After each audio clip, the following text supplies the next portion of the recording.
Hello and welcome to Glasgow Rangers Nation, the channel that brings you your team every single day. Always here, always bringing you content for free, not charging you for a single video. Guys, the situation is clear. Look, this channel is by the fans, for the fans. I love talking Rangers. Victoria loves talking Rangers, and we're not going to charge you for any content. So if you want that free daily content, then hit that sub, ring that notification bell, and if you can give the video a like, I would appreciate it too. So a bit to talk about on this morning, this afternoon, this evening's video, of course, depending on when you are picking up the video. Could a former fan favourite be returning to the club? Unfortunate injury news for one of our young players too. And why Newcastle United have really, I'm trying not to swear here, really irritated me. There we go. That's not the word I wanted to use, but really irritated me tonight with their attitude and their arrogance. And we'll talk a little bit about that shortly as well as obviously a few more updates around the club, transfer speculation, etc., etc. So let's start with, unfortunately, a bad thing for the club. News emerged today of an injury to Rangers defender Leon King. And obviously, Leon King played a part last season, didn't he? He was one of the youngest defenders, if not the youngest defender to play in the Champions League. He really was thrown in at the deep end, wasn't he, Leon? You look at him last season, playing in that group of death. I think that's a phrase you can use. It's a phrase you definitely can use about that group that Rangers were in last season. Was a really proper hideous group, wasn't it?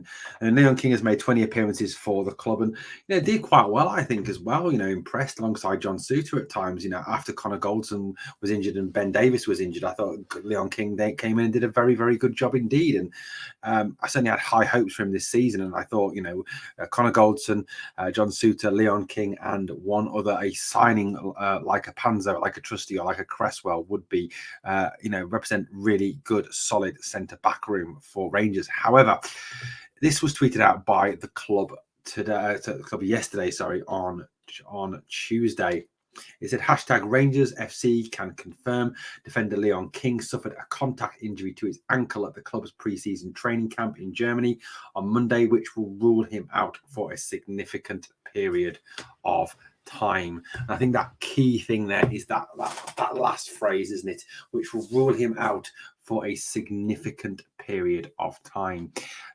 Now, obviously, the club didn't go on to sort of embellish that story any or to build on that story. They just said that obviously further medical tests would go on and they would look at Leon and the nature of that injury. However, the rumours coming out of the club and certainly out of the training camp seem to be that he has broken his ankle and will be gone for a very long period of time. That is even possibly a season-ending injury before the season's even begun.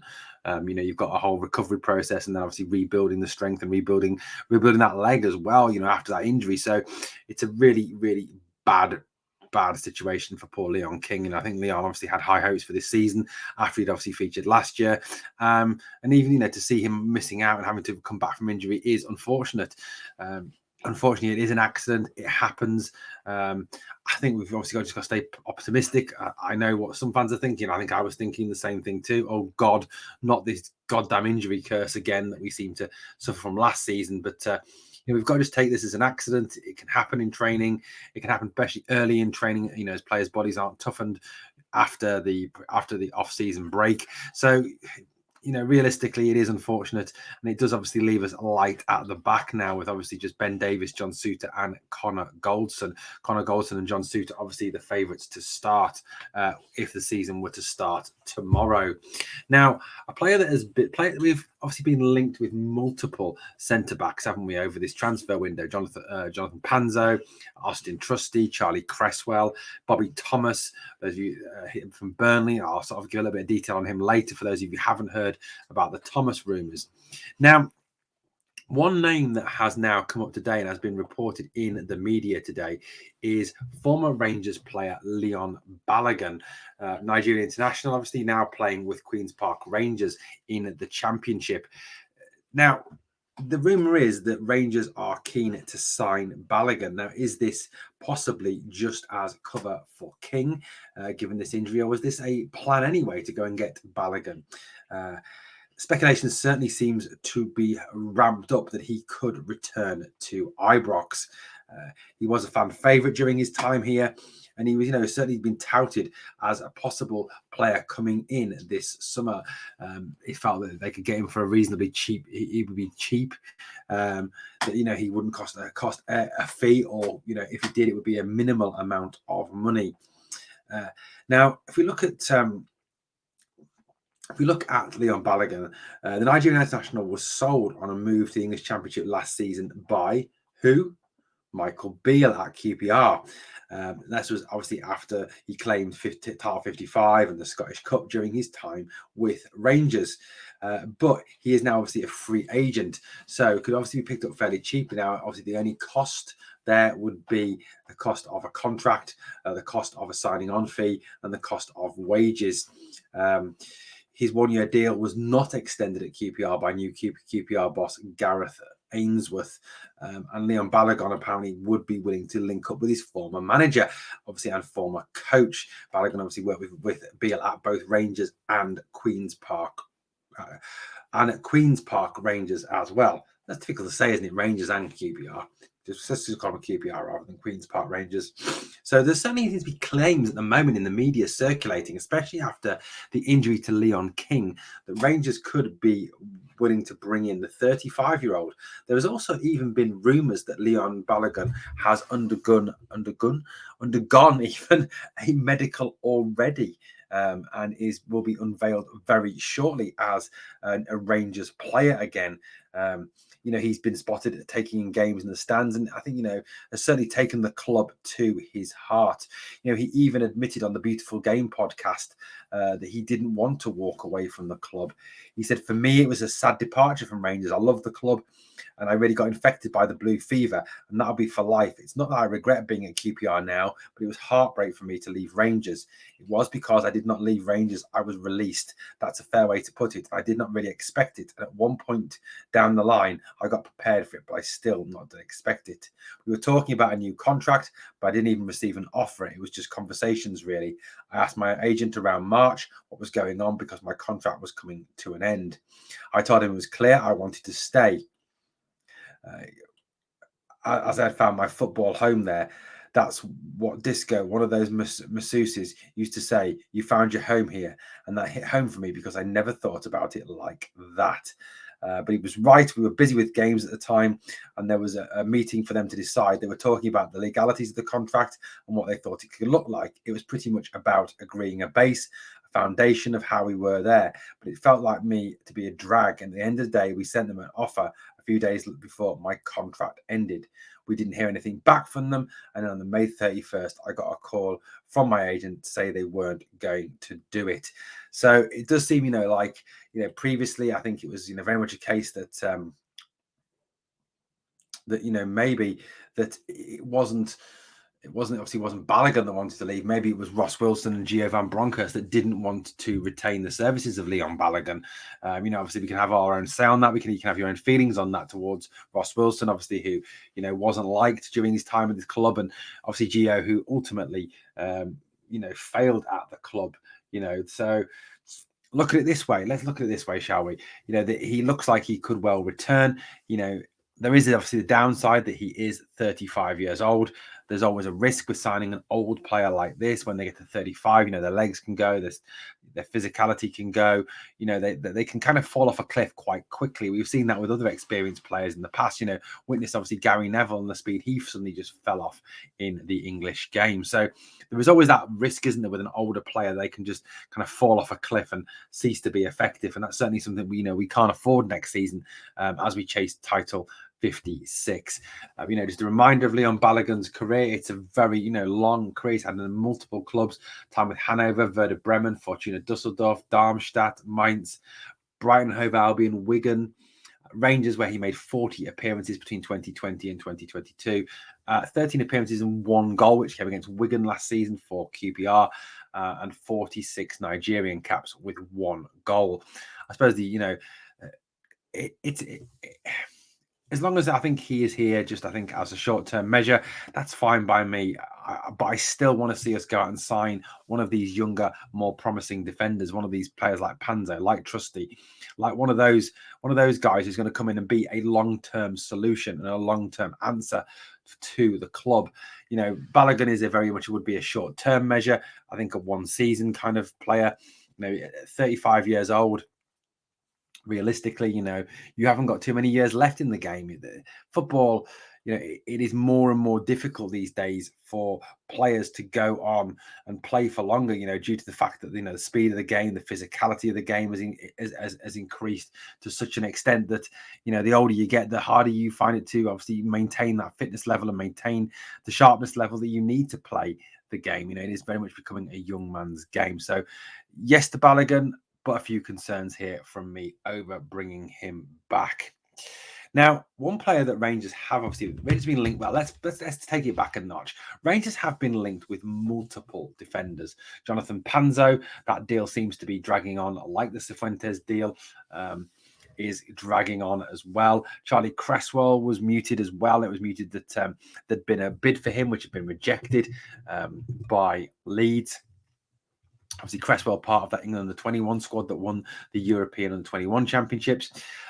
Also, Austin Trusty from Arsenal, but it appears wages and a fee have kind of stood in the way of that one. And, the Rangers can't perhaps manage the wages that he's looking for after playing for a Premier League team like Arsenal.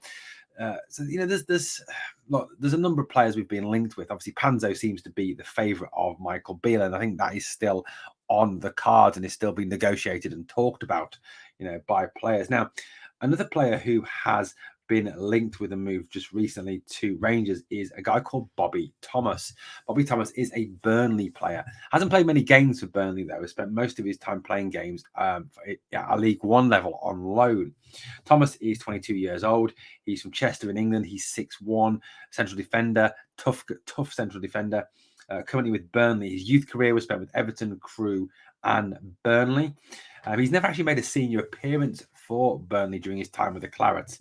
He spent time on loan at Kendal Town, at Barrow, where he made 21 appearances, scoring a goal. Bristol Rovers, where he made 19 appearances, scoring 3 goals, which for a central defender isn't bad at all. And then last season with Barnsley, where he made 22 appearances, scoring 3 goals as well. He certainly seems to know where the goal is from set pieces. So Bobby Thomas, is a decent shout. He is a physical guy, quick, good ball skills, and again, a young player, someone who Rangers can mould and develop and turn into their kind of player. And then who knows, a few years down the line, if you so wish to, you can send him on for a bit of a gain. So that does seem to be another link that is currently on the rounds at this moment in time over a player who could possibly join the club, Bobby Thomas. I'm going to finish today talking a little bit about why Newcastle United have really irritated the living daylights out of me. Now, one of their fan websites, The Mag, which I think tells you everything you need to know, issued an article saying Rangers fans are set to be disappointed after Newcastle United claims. And this is all for, obviously, the Alan Mcgregor testimonial. And when you read through what these Newcastle fans have written, it really does appear to me that they've kind of, lost track of what this game is about. This game, yes, is a preseason friendly. Yes, it's been used as a preseason friendly by Rangers, but is a testimonial.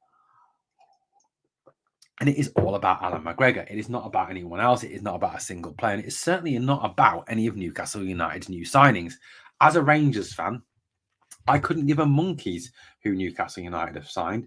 I couldn't give a monkeys if Joe Linton or Guimaraes or that Tonioli or Dan Blythe or Nick Pope or any of those players play. I genuinely could not give a monkeys whether they turn out. I don't care whether they wear black and white, blue and white, pink and white, yellow and white, sky blue, pink with yellow dots on. I don't care. It's all about McGregor for me, and it's about looking at, obviously, the players that Rangers put out. That's what I want to see. I don't care what Newcastle United do. So, Newcastle United fans, I'm not going to be disappointed if you don't play your new signings. I'm not going to be disappointed if you don't play Bruno Guimaraes or Joe Linton, because you know what? I don't care. I'm a Rangers fan, not a Newcastle fan. Now, they talk about it being a great occasion. Yes, it will be a great occasion, obviously, with the game being sold out. Absolutely phenomenal. But it says over 50,000 will be inside Ibrox, although some Rangers fans may be left a little disappointed. Rangers fans, it says, will possibly not get a look at Sandro Tonali and other big names like Bruno Guimaraes, Alexander Isak. They say they might not get a look at them, or they might get a look at them, and if they do, I think they're very much talking about them, the fact that they're going to come up here and smash us and everything like that, and all this. You know what? I genuinely don't care. I genuinely do not give a monkeys about them. You know, it says, in the article, it says, I hope there aren't too many Rangers fans who have bought tickets on the strength of seeing Sandro Tonali and Bruno Guimaraes. Having had international commitments this summer, the likes of Tonali, Guimaraes, Joe Linton, Botman, Isaac, Almiron, Dubravka, Shah, Anthony Gordon aren't even back on the training ground yet. In addition, Eddie Howe made it clear on Sunday that Nick Pope, Emil Krath, Joe Willock are still in the stages of recovery from injury, so won't be even facing Gateshead. Do I care? No. So you know what? I don't care. And for Newcastle United to dare to suggest that as fans we're going to be disappointed that we can't see their players, really, honestly, do you know who you're playing? You're playing Glasgow Rangers. You're not playing Partick Thistle, with the greatest respect to them, Berwick Rangers, even Premier League teams like Ross County. You're not playing them. You're playing Glasgow Rangers. Look, we're not going along to look at your players. We're not going along to watch your fans. We're going along to be with our fans, to celebrate Alan McGregor's career, to look at our new players. That's why we're going to be there. Not at the end of the day because of the fact that you are bringing this player, that player, the other player, or not bringing those players. Seriously, get over yourselves. The arrogance is frightening from them. It certainly seems that oil money has gone right to their heads. Like I said, Newcastle United, do one. Seriously, just do one. You're pathetic. Well, let me know what you think in the comments below. Now, look, this has been a mental summer, hasn't it, so far? 6 signings, possibly more on the way in. Speculation in the media is absolutely rife, and it is continuing to be rife. Players still linked with the club, like I said, Bobby Thomas, Darius Olaru, another player who has been linked, a guy who was described as being very similar to Kevin De Bruyne. Danilo, although that deal looks like it could well be done and dead by now. Cifuentes, so much still on the cards. Now, personally, I do think, though, that there will be no further deals done until Rangers sell players. I can't see them bringing any more players in at this moment in time until players have gone out the door. I don't think this is just a finance thing. I think this is also down to the fact that that Rangers have 35 players on their squad at this moment in time, and that squad is way too big. So I do think before anyone else arrives, they are going to have to try and clear some space in that squad and sell on some of those players. Glenn Kamara is today been linked with a move to Championship clubs. You've got, certainly with English clubs, you've got a lot more chance of getting a higher price out of them, given the fact that English clubs are on the whole a lot richer than their European counterparts. So certainly teams like Southampton and Leeds reportedly interested in Glenn Kamara. If we can get between 3 and 5 million, or 4 and 6 million for him, I think that's certainly something we should definitely consider. We do need to ship him out. Well, guys, let me know what you think of the stories this morning in the comments below, and I will try and get back to you as soon as I can. Thank you so much for watching. Please smash that sub, ring that notification bell. Help us to grow this channel and continue to grow this channel, which provides for you free content about your team. Now, remember, there's always 2 things I need you to do for me. Number 1, hit that like, and number 2, remember, we are the people.